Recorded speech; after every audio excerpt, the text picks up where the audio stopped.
자, 이제 4단계 원고 느려쓰기 샘플을 한번 만들어 보겠습니다. 이때의 포인트는 일단 쓰기 전에 자기가 어떤 말투와 분위기로 이 원고를 쓸지 톤 앤 매너를 정하셔야 돼요.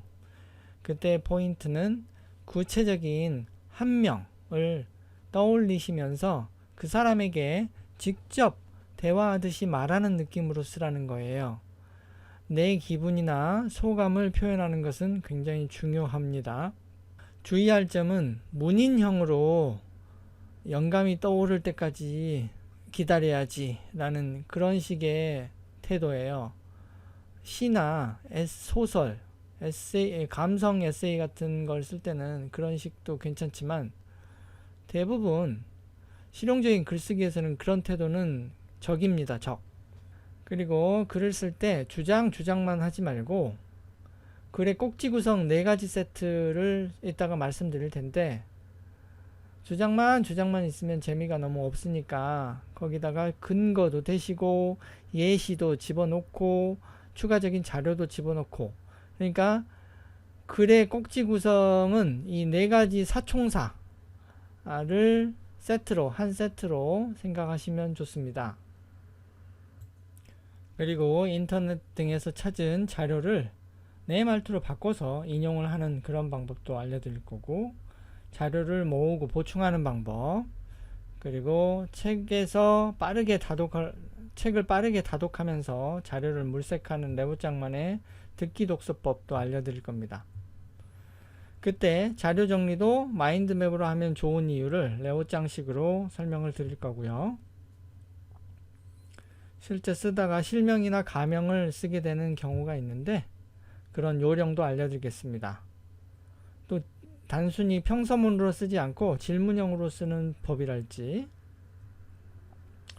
그 외에 책에 들어갈 이미지나 저작권에 대한 이해도 소개 말씀을 드릴게요. 초상권도 마찬가지고요.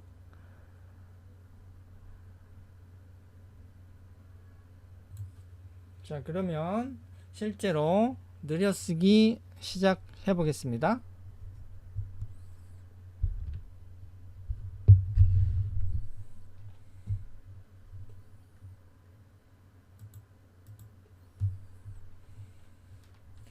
자, 책 쓰기는 나를 저절로 공부하게 한다.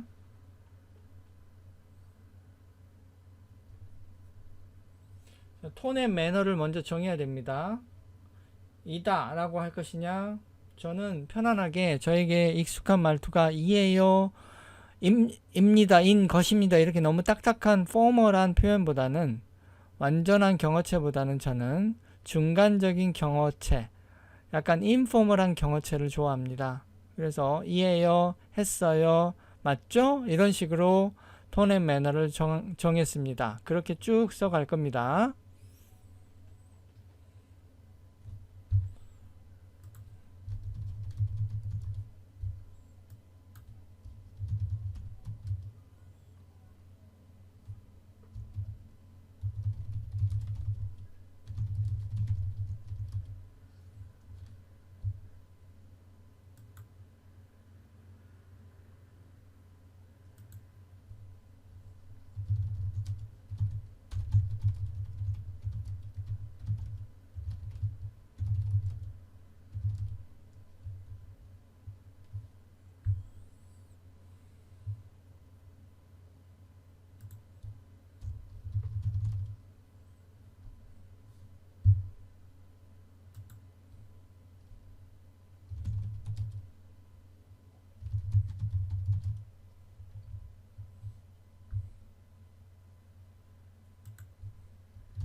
이때도 틀린 거 무시하고 다시 쓰기로 하면 됩니다. 나중에 한꺼번에 고치거나 삭제하면 되니까요. 그게 더 훨씬 빠른 방법이거든요.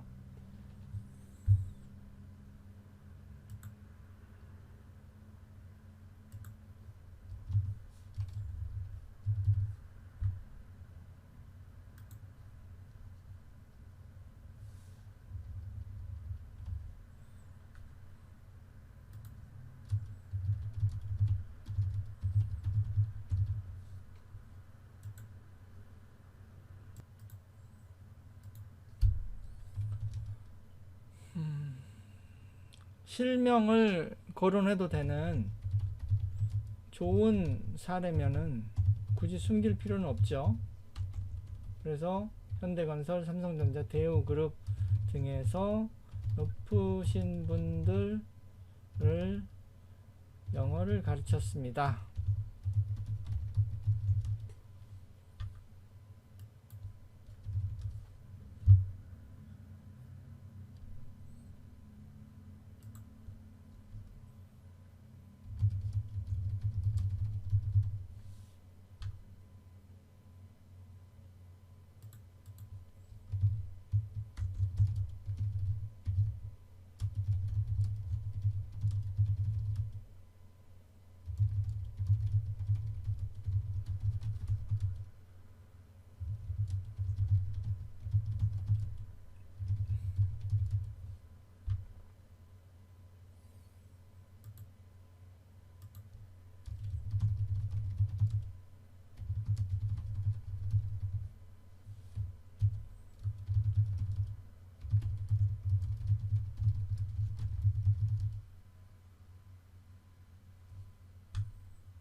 이렇게 책 이름이 생각이 안 날 때는 그냥 책 이름이라고 자리만 딱 잡아놓고, 나중에 찾으면 됩니다. 한꺼번에 찾으면 됩니다.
자, 늘려쓰기 끝냈습니다.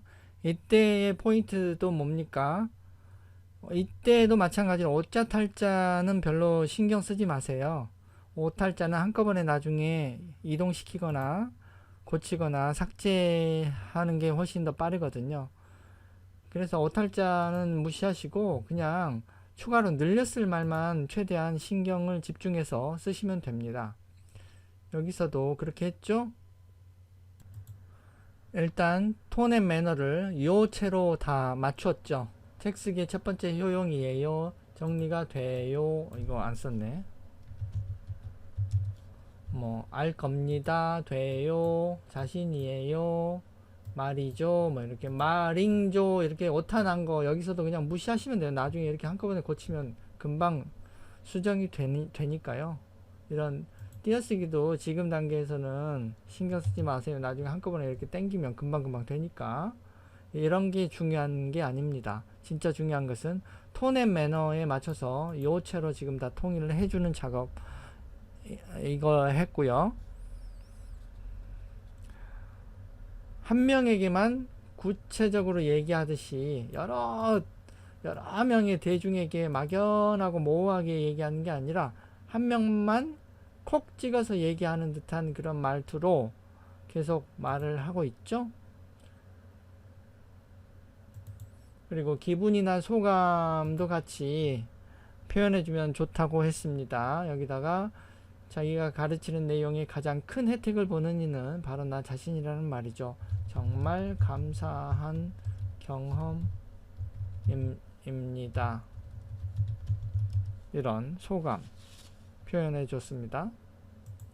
그리고 여기서 보시면 아시겠지만 주장을 했죠. 책쓰기의 첫 번째 효용은 나를 저절로 공부하게 한다. 주장을 한 뒤에 사례를 들고 있습니다. 누구 사례? 저 레오짱 사례를 들고 있죠. 레오짱이 대학 졸업쯤 본 토익 점수 어쩌고 저쩌고 이런 걸로 사례를 들었죠. 그래서 자기 레오짱 이야기를 길게 예시로 보여주고 있습니다. 그러고 나서 다시 플러스는 아까 주장에 대한 뒷받침 설명을 근거로 여기다가 제시하고 있죠. 그때 많이 깨달았어요. 혼자 독학했던 영어 지식들이 편린 상태로 있다가 가르치면서 모아지고 체계화된다는 것을요.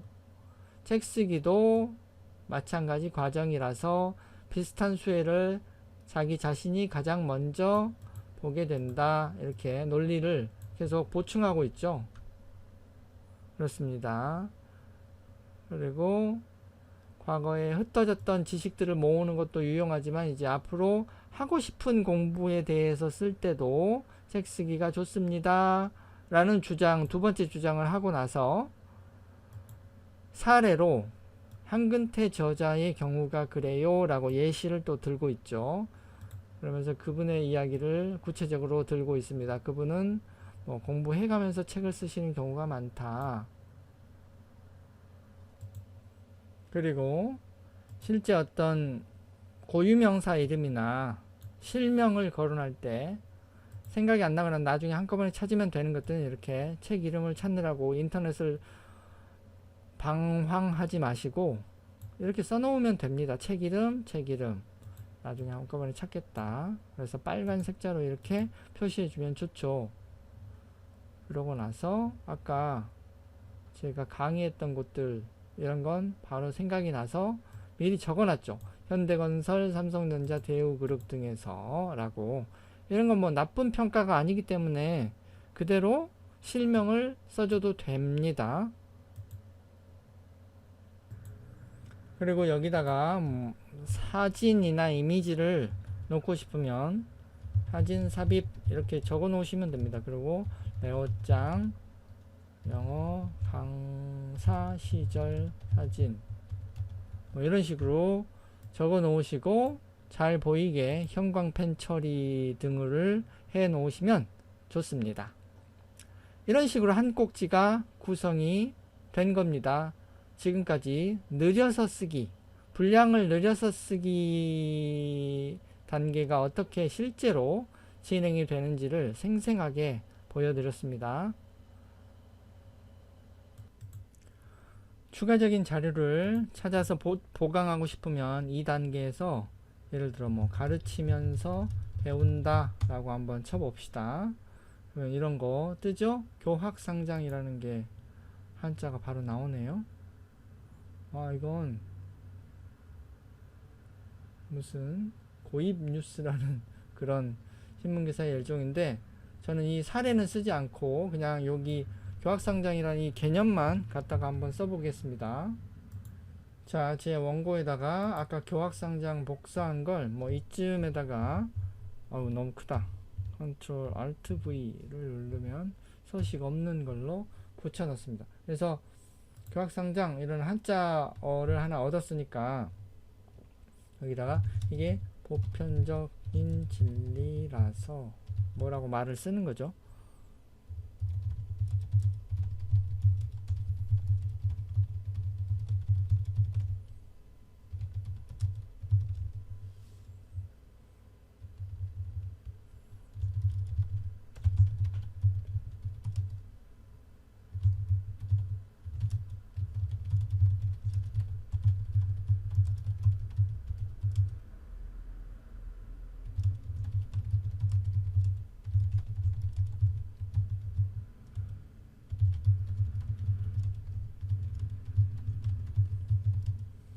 뭐 이런 말들 덧붙여주면 자료에서 찾은 추가적인 대목이 한 단락 정도 추가가 됐죠. 이런 식으로 자료 보충을 하시면 됩니다. 이 단계에서 자료 보강을 하시면 됩니다. 이상으로 4단계 원고 늘려쓰기 샘플 작업을 해봤습니다. 여러분도 화이팅!